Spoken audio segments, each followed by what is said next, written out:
Auxílio emergencial, o próprio nome diz, emergencial. Nós não podemos ficar sinalizando em prorrogar, prorrogar e prorrogar.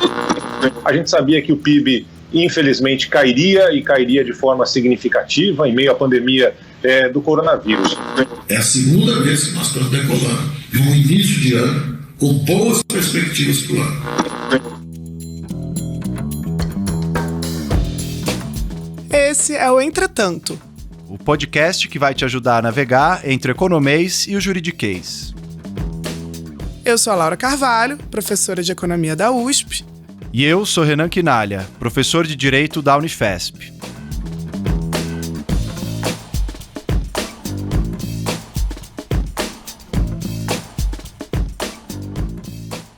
E aí, Renan, a gente começou o ano de novo com essa conversa sobre impeachment. Dá a impressão que a gente vai nesses ciclos, né, desde que a gente começou a gravar o Entretanto.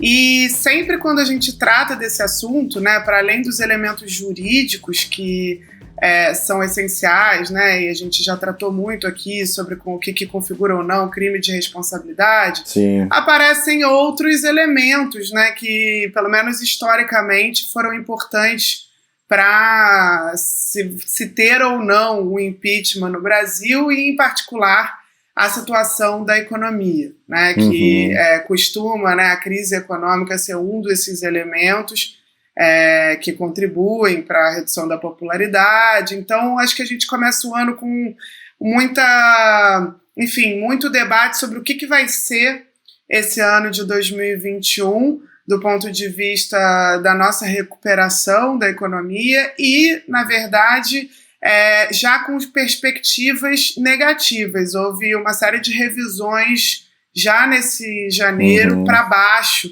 de expectativas de crescimento econômico para 2021. Sim, a gente tem assistido aí nesses últimos dias a divulgação de algumas pesquisas, inclusive apontando a queda de popularidade de aprovação do governo do presidente Jair Bolsonaro, e uma relação possível que tem sido feita, uma leitura possível, é justamente o fim do auxílio emergencial e como isso está impactando, né, a opinião da população em relação ao governo. O último registro na carteira de trabalho de Daniele foi como operadora de marketing. Na pandemia, ela recebeu 3 parcelas do auxílio emergencial que ajudaram nas despesas. Mas agora... Vai ser difícil, vai ser complicado, né?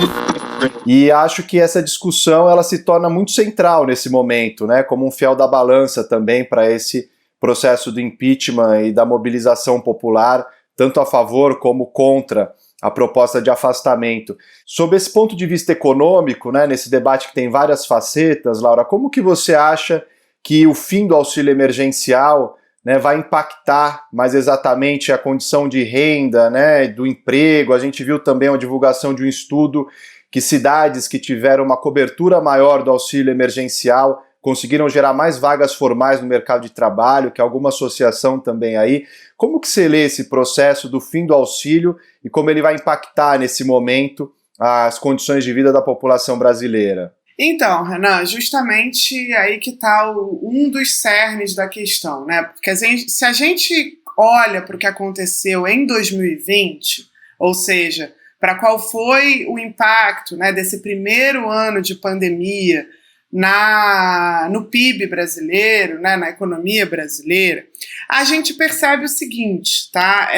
Para a surpresa de muita gente, ao invés de você ter tido revisões para baixo das expectativas de crescimento da economia em 2020, como, aliás, vinha ocorrendo nos anos anteriores, a gente teve revisões até para cima. No meio do ano, se pensava que o PIB em 2020 cairia cerca de 6,5%, e a gente fechou o ano com expectativas ainda, porque os números do IBGE para o último trimestre ainda não foram divulgados, de uma queda de 4,4%. Isso é uma queda importante? Do ponto de vista histórico, isso continua sendo uma das maiores quedas anuais de PIB que a gente já teve. Mas abaixo da expectativa também, que já era bastante difícil. E aí entra a questão do auxílio emergencial, né? O que explica o fato do Brasil ter tido uma queda de PIB menor do que aquilo que estava previsto, tá? Se a gente olha para 176 países, inclusive, que foram compilados, cujos dados foram compilados pelo FMI no último World Economic Outlook, 105 deles estão em posição pior do que o Brasil no que tange à queda do PIB de 2020. Ou seja, a gente foi bem melhor do que a média do mundo em 2020. E a gente sabe que não foi pela pandemia controlada, né? Porque a gente não se destacou nesse quesito, né, de controle da pandemia. Tudo agora é pandemia. Tem que acabar com esse negócio, pô. Lamento os mortos, lamento. Todos nós vamos morrer um dia. Aqui todo mundo vai morrer. Muito pelo contrário, né? A gente se destacou negativamente e vários estudos também foram produzidos mostrando que, no fim das contas, não houve nenhum tipo de dilema entre economia e saúde. Ao contrário, países que tiveram quedas de PIB mais profundas em 2020 também tiveram taxas de mortalidade mais altas. É o caso, por exemplo, do Peru, da Espanha, do Reino Unido. E países que foram bem no controle da pandemia tiveram quedas de PIB menor, como é o caso, por exemplo, de países asiáticos, como Taiwan, Coreia do Sul, né? Então não é aí que está a explicação, como o Brasil se destacou muito negativamente, né, do ponto de vista de taxas de mortalidade, controle da pandemia, não é aí que está a explicação para uma queda de PIB menor do que a média, né, e muito menor do que a média. Tampouco nas nossas características estruturais, vamos dizer assim, porque a economia brasileira não vinha bem, né? A gente tem, assim como outros países da América Latina, uma parcela muito alta do PIB concentrada em serviços que são muito afetados pela pandemia, então setores de comércio, serviços pessoais, serviços a famílias, restaurantes, turismo, né? Então a gente também não estava, vamos dizer, em condições melhores do que os outros países para absorver esse choque.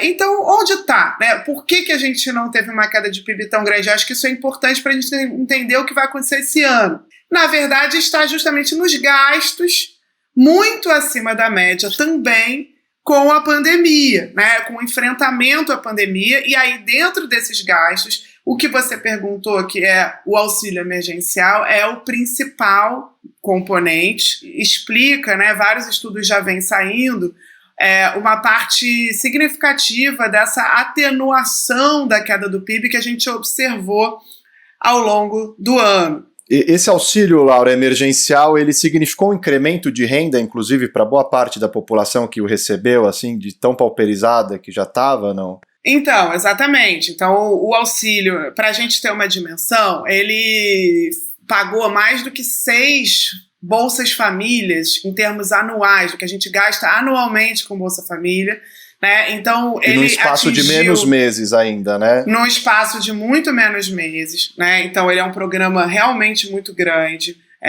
historicamente o maior programa de transferência de renda que o Brasil já teve, e ele, então, foi capaz de fazer com que a metade mais pobre da população não sofresse perda de renda durante a pandemia, né, em termos médios. É claro que você pode ter famílias que sofreram perda de renda, mas em termos líquidos, houve uma perda de renda no mercado de trabalho muito forte para os mais pobres, mas isso foi compensado, e até mais do que compensado, em muitos casos, pelo pagamento do auxílio emergencial. E aí, quando a gente está pensando no efeito disso no PIB, né, o consumo das famílias, que é aquele componente que mais depende da renda, né, o componente do PIB, da demanda, que mais depende da renda das pessoas, ele acabou sendo sustentado, né? Claro que setores de serviços, por exemplo, consumo de restaurantes, consumo de viagens, de serviços, né, no geral, cai, né, do mesmo jeito. Agora, consumos de alimentos, de produtos industriais, etc., isso você consegue sustentar em boa medida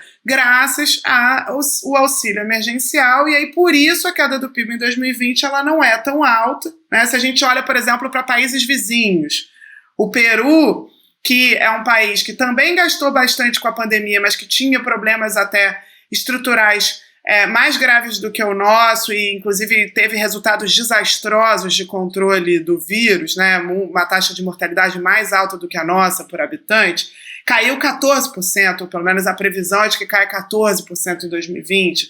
A Argentina, 12%, que não tinha condições de gastar tanto, não fez um programa como auxílio emergencial, porque estava com problemas de endividamento, né, de restrição ao financiamento muito mais graves do que o nosso quando a pandemia veio, né? Então, ou seja, a gente tem em 2021 a seguinte pergunta, a seguinte questão: se a gente pegar esses mesmos fatores, né, que em 2020 explicaram a queda do PIB maior ou menor, ou seja, o quanto se gastou com a pandemia, em particular com programas como transferências de renda, né? Do outro, quanto se controlou a pandemia, e um terceiro, quais são as características estruturais aí que fizeram que em 2020 a América Latina sofresse mais, por exemplo, do que a América do Norte, né? A América do Sul sofresse mais do que a América do Norte. Em 2021, como é que estão esses fatores? Estão pensando perspectivas, né? De um lado, aquilo que era, né, o controle da pandemia como relevante continuará sendo, e aí o ritmo de vacinação é que equivale a esse fator anterior, né? Então, assim, se a pandemia era importante em 2020, ela continuará sendo importante em 2021, e aí o quão rápido os países vão conseguir vacinar vai ser um elemento muito importante para explicar o crescimento em 2021. Assim como eram as medidas de isolamento, de distanciamento, de quarentena, né, de lockdown, enfim, que a gente chegou a discutir aqui, agora a vacinação é que sinaliza uma maior capacidade ou menor de controle da pandemia para uma recuperada econômica mais confiável, seria isso? Então a vacinação em massa vai garantir esse retorno seguro ao trabalho. E a economia, então, pode sustentar o voo que ela está alçando novamente. Exatamente. Então, se lá, né, era a capacidade de ter as medidas de controle, não que as medidas de controle não continuem sendo importantes agora nesse primeiro semestre, enquanto a vacina não vem, né? Mas, sem dúvida, agora, para além das medidas de controle, aquelas medidas restritivas, se fez ou não, né, se foram eficazes ou não, a vacinação e o ritmo de vacinação vai explicar muito do nosso ritmo de recuperação, né? E aí... Não estamos bem de novo. Pois é. Né? Então aí o Brasil não estava bem em 2020, não estava bem em 2021.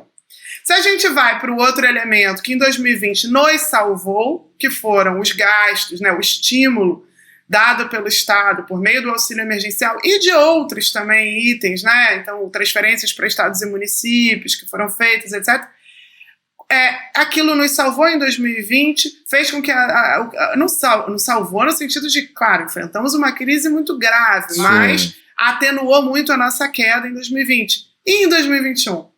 Esse fator que foi aquilo que fez com que a gente se destacasse até positivamente em relação a outros países, em 2021 não parece que estará atuando da mesma maneira. Então, por isso que a grande pergunta e aquilo que está preocupando o governo nesse momento será possível encontrar espaço no orçamento para prorrogar o auxílio emergencial ou ir para outros tipos de gastos e investimentos? Então voltamos a essa como uma questão que pode fazer com que o Brasil em 2021 fique pior do que os outros, ao contrário do que foi em 2020, por todos esses elementos ao mesmo tempo, né? O que seria realmente muito ruim, né? E traria consequências enormes para a vida da população, sobretudo da população mais pobre. A gente viu que, na verdade, o governo trabalhou contra o quanto pôde, né? O auxílio não foi uma proposta de autoria do próprio governo, enfim, ofereceu muito menos, no Congresso se elevou isso, foi um embate importante. Depois, obviamente, que o governo reivindicou, porque viu que isso estava rendendo um capital político importante. Agora, é curioso notar, né, que a gente está numa segunda onda, aí se é que dá para dizer no Brasil de uma segunda onda, mas a gente está vendo números aí tão mais graves do que a primeira. E se a gente teve esse auxílio lá nesse primeiro período, né, num período de estabilização ali do junho até novembro, enfim, que foi um período que os números pareciam estar se estabilizando, agora a gente vê esse agravamento e sem a possibilidade desse auxílio, né, ou a discussão se aprofundando. E aí a pergunta que me vem à cabeça, Laura, olhando para esse cenário, a gente vê que há uma série de embates aí que não começam agora, enfim, entre a equipe econômica do governo e esse núcleo político também. Como que você vê as possíveis saídas aí? Porque a extensão de um benefício como esse, né, auxílio emergencial, ainda que em patamares menores, enfim, de alcance e de valores, tem um impacto muito significativo, né? E tem a amarra do teto de gastos, que é um tema que você já abordou bastante em episódios anteriores.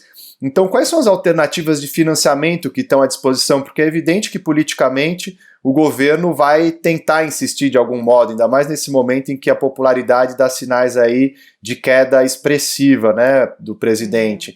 Como que você acha que é possível contornar, né? Que tipo de artifícios, de instrumentos que o governo vai ter para, de alguma maneira, colocar esse benefício no momento em que a gente está vendo que tem mais gastos agora com a vacina, né? Não deixa de ter com a saúde, porque estamos vendo UTIs lotadas, gastos também de tratamento importantes aí em várias cidades do país. Agora tem um adicional que é o gasto com a vacina, que também não é algo barato, que tem um impacto significativo, apesar dessa demora na compra, no caso do Brasil, né, que a gente tem visto.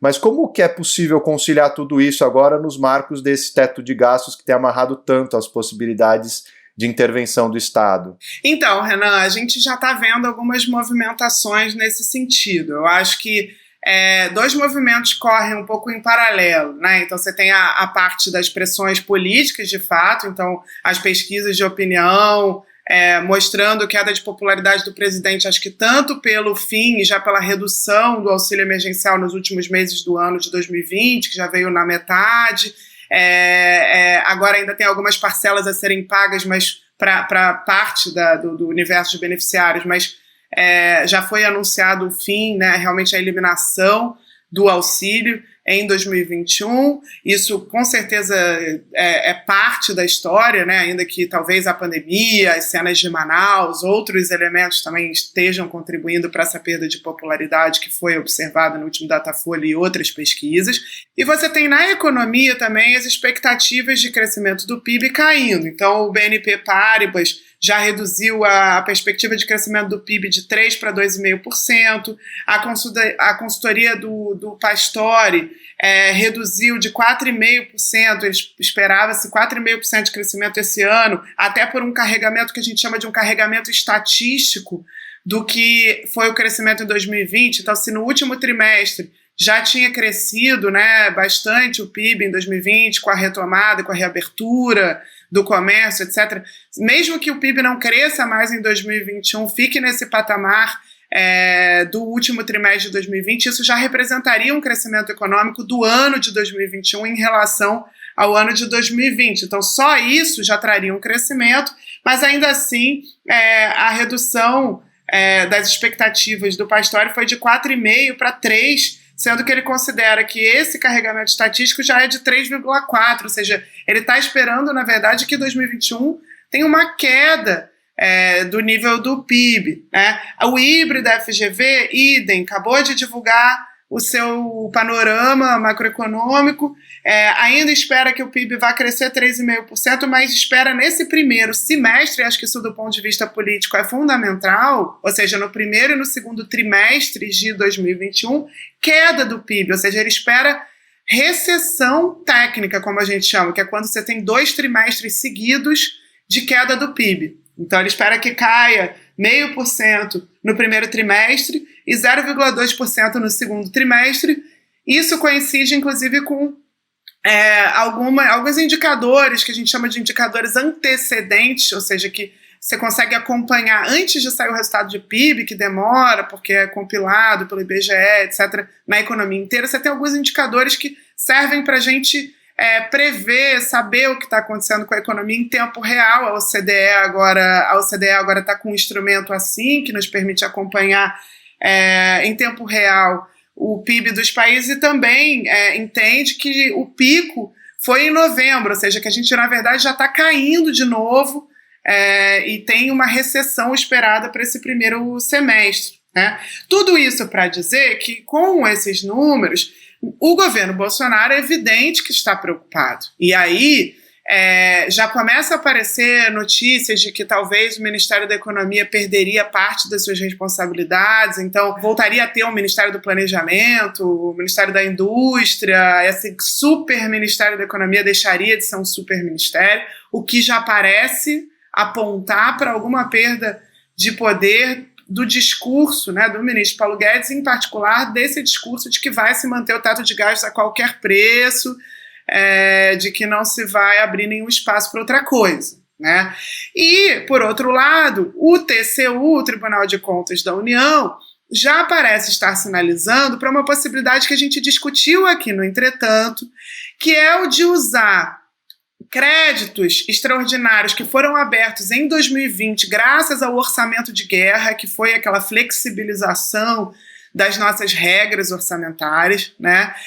Em 2021, ou seja, de que se autorizaria o governo a pegar sobras, vamos dizer, restos a pagar, né, do orçamento de 2020, em que o teto de gastos não estava vigorando, e usar em 2021 por fora do teto de gastos. Isso abriria a possibilidade de algum tipo de prorrogação do auxílio emergencial, ainda não sabemos quanto, né, mas é uma possibilidade também. Cria um regime fiscal mais flexível, aí pelo menos para acomodar nesse próximo ano e resolver pontualmente para ver como que vai ser o andar aí das coisas.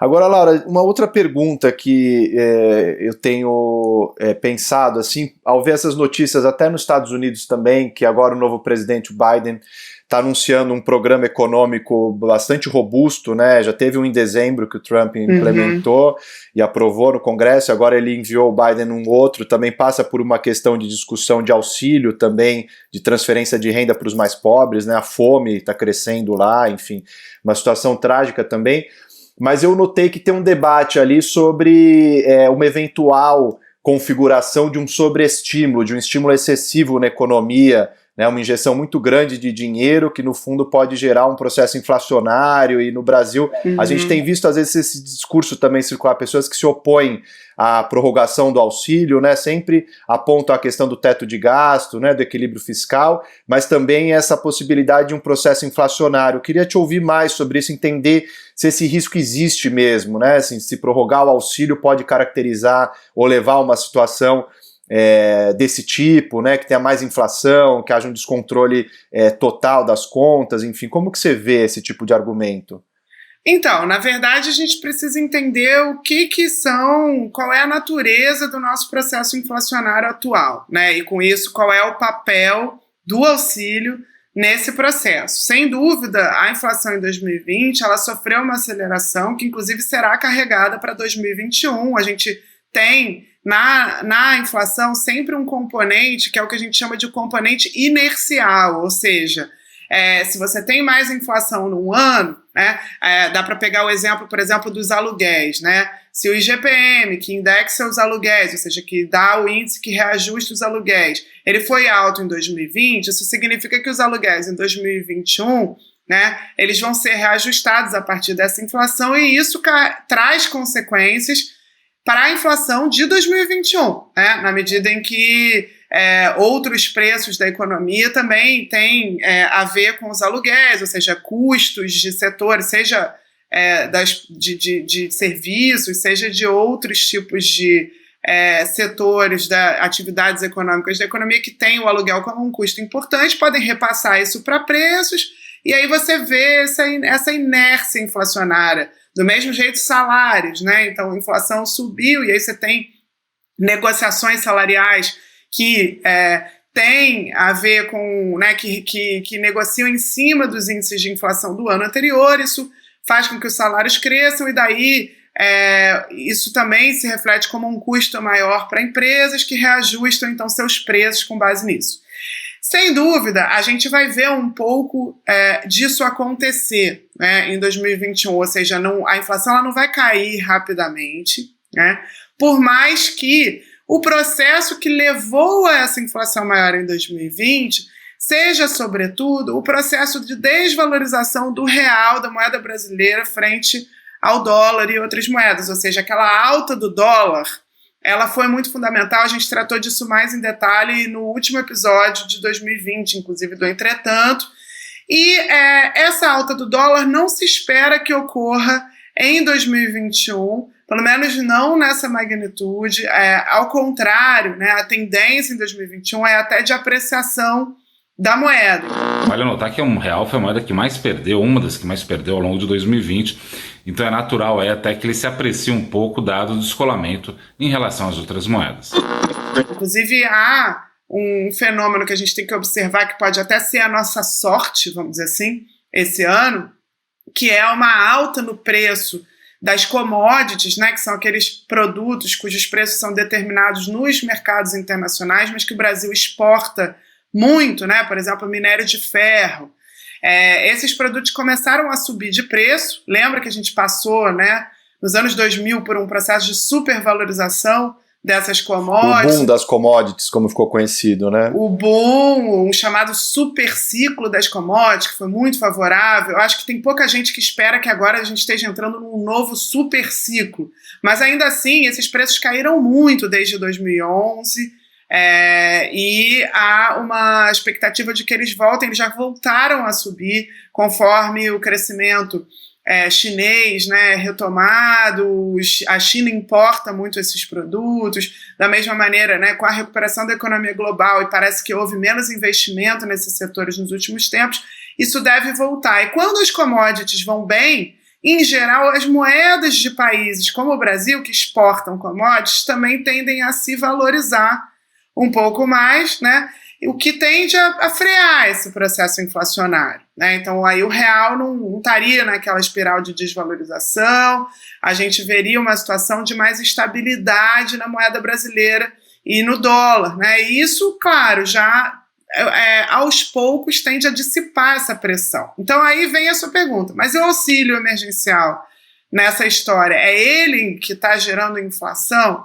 Veja, é claro que quanto maior o crescimento da economia, quanto maior a demanda, maior o consumo, menos capacidade ociosa, né? Quanto menor a crise, quanto menor o desemprego, né?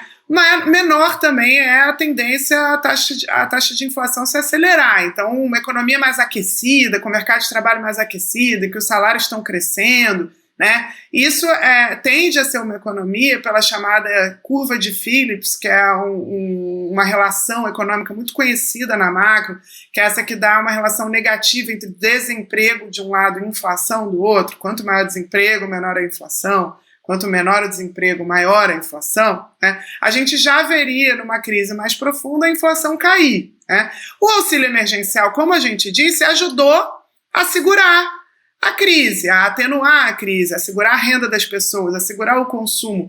Então é evidente que a inflação ela poderia ter ficado menor se a economia estivesse numa crise mais profunda ainda em 2020. Sim, mas o que também não é nada desejável, né? Claro, olha o tamanho já do tombo que a gente está falando, olha o tamanho dos índices de desemprego, e aí em 2021 a mesma coisa, quer dizer, a inflação, aquele choque vai se dissipar, o choque da alta do dólar, né? Então isso já tende a levar a inflação de volta para patamares controlados, estáveis.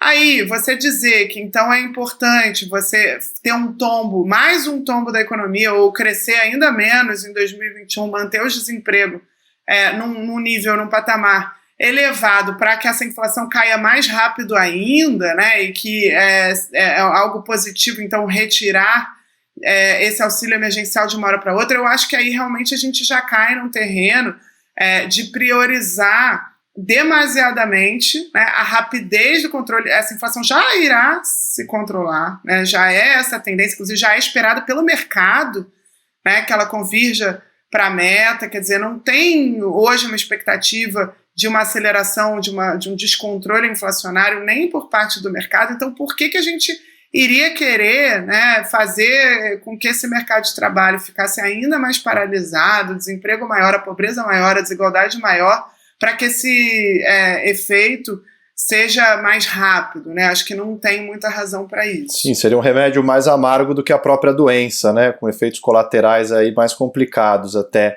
E até eu vi esses dias uma sinalização de que é possível que a taxa de juros possa subir, um debate que está no Brasil e nos Estados Unidos, que seria um outro modo de controle também da inflação, que não precisaria, por exemplo, encerrar automaticamente os auxílios e as transferências de renda.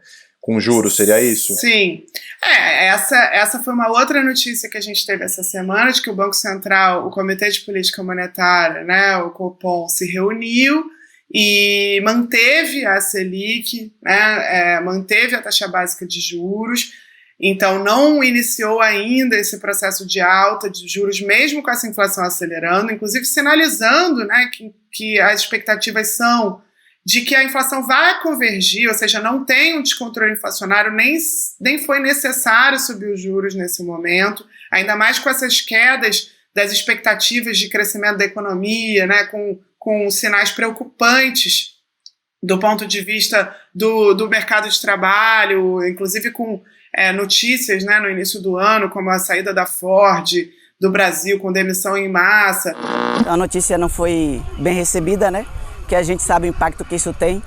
A gente sabe que direto e indireto são 10 mil pessoas praticamente desempregadas.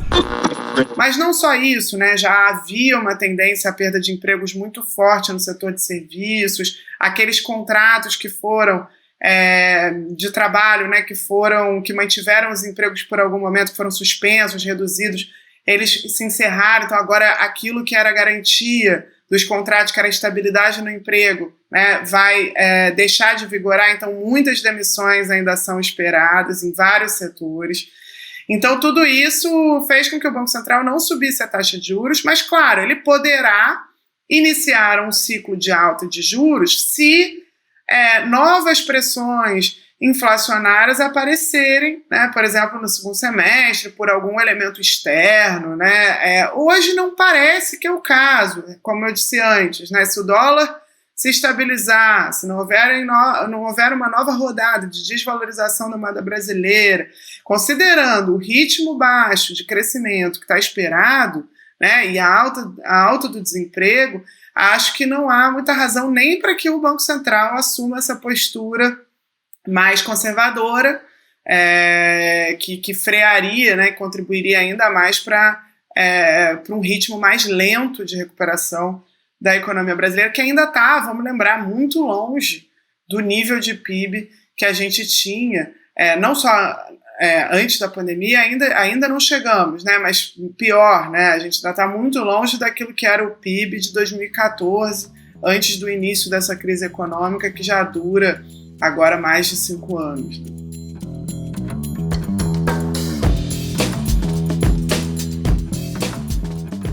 Bom, Laura, e hoje a gente tem uma novidade aqui, incentivando aqui novamente o pessoal, convidando para mandarem suas questões, sugestões, pelo nosso e-mail, entretantopodcast@gmail, ou pelo Twitter com hashtag entretanto, mas também agora pelo Telegram, com a possibilidade de mandar um áudio, né, em torno de 1 minuto, para a gente poder reproduzir também dentro do episódio e responder aos questionamentos.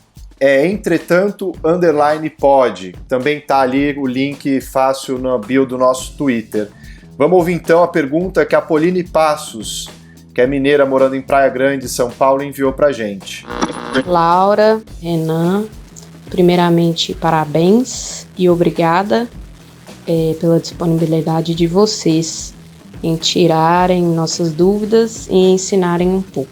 A minha dúvida é como esse assunto de Bitcoin e criptomoedas se inserem no nosso sistema financeiro econômico atual, não só em nível mundial, como em nível Brasil. E é um assunto que eu gostaria de uma explicação tanto do ponto de vista econômico quanto do ponto de vista legal, né, fiscal, por exemplo. Então, Pauline, esse debate sobre as criptomoedas é um debate bem quente, viu, dentro e fora da economia, porque a ideia desses ativos, vamos dizer assim, era inicialmente realmente serem um outro tipo de moeda que não passaria pela regulação dos bancos centrais e, portanto, seria uma moeda, vamos dizer, internacional, por fora das regulações, né, que as moedas têm, né, que estão sob a autoridade do Estado, né, a autoridade dos bancos centrais do mundo, e que, claro, teriam para isso, né, para garantir a sua aceitação, para garantir que fossem ativos líquidos, quando eu falo líquidos, eu quero dizer ativos, né, seguros, ativos que podem ser convertidos em outros, em moeda dos países também, de maneira fácil, etc., que podem servir até para transações econômicas, por meio de um processo de tornar essas criptomoedas escassas. Então você tem toda essa tecnologia em que só determinadas pessoas ou empresas têm a capacidade de gerar, né, trazer à existência via computadores, via tecnologia, essas criptomoedas, esses ativos. Então tem uma quantidade finita delas circulando, porque exige uma capacidade de processamento enorme para que elas circulem. Mas aí, o que de fato ocorreu, né? E eu acho que sobre isso a gente pode até fazer um episódio inteiro em algum momento, porque são várias as questões que inclusive têm a ver com a teoria monetária mesmo, com o que faz algo ser moeda ou não ser moeda, né? Na prática, esses bitcoins, eles se tornaram um outro tipo de ativo financeiro, assim como a gente tem ações, opções, títulos, quer dizer, ativos na bolsa, no mercado financeiro. Esse é um outro tipo de ativo, ainda que não esteja na bolsa, em que, claro, ele se valoriza, ele perde valor, a depender das expectativas daqueles que estão comprando e vendendo, né? Mas ele não se tornou moeda, no sentido de que você não consegue comprar alguma coisa, a moeda ela tem, para alguma coisa ser moeda, mesmo quando se tratava do ouro, né, como moeda, mercadoria, no passado, etc., aquilo tem que ser aceito universalmente para transações econômicas, para além de guardar valor ao longo do tempo. Você tem funções específicas desse tipo de ativo que a gente pode chamar de moeda. Esses bitcoins, eles não se transformaram em moeda, eles não são aceitos para... né, você não vai na padaria e compra alguma coisa com Bitcoin, né?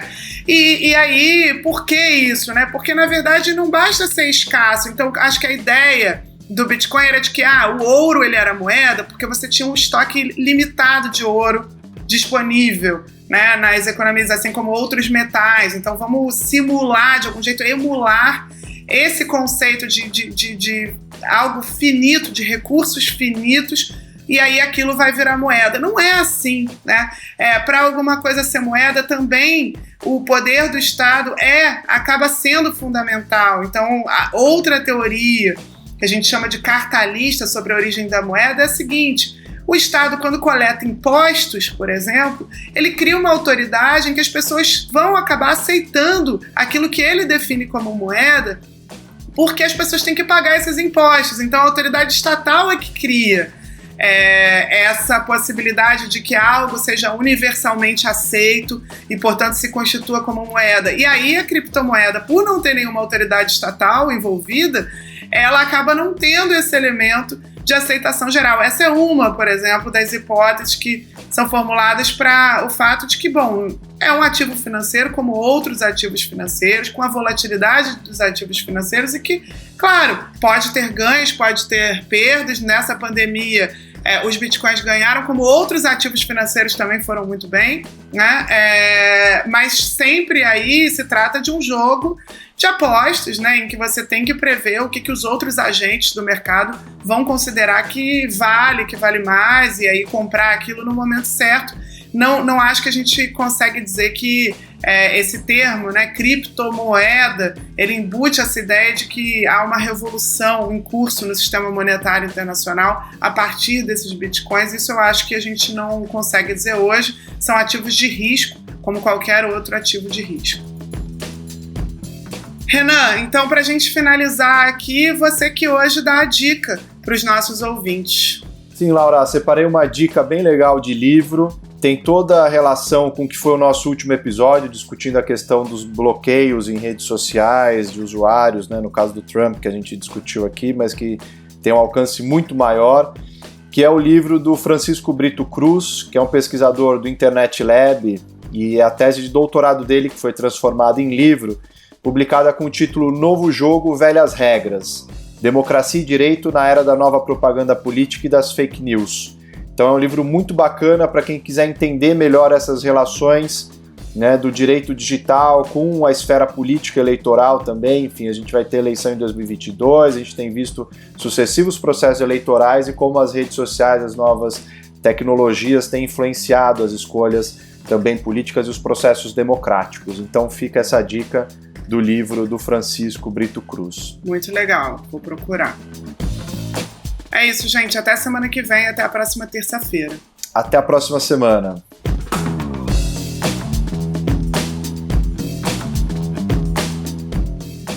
O Entretanto é uma produção da Mira Filmes, com direção do Bruno Orovics, edição da Júlia Leite e do Bruno Orovics e produção do Gustavo Rosa de Moura e da Marina Persson. Para falar com a gente, mande um e-mail para entretantopodcast@gmail.com ou use a hashtag Entretanto nas redes sociais.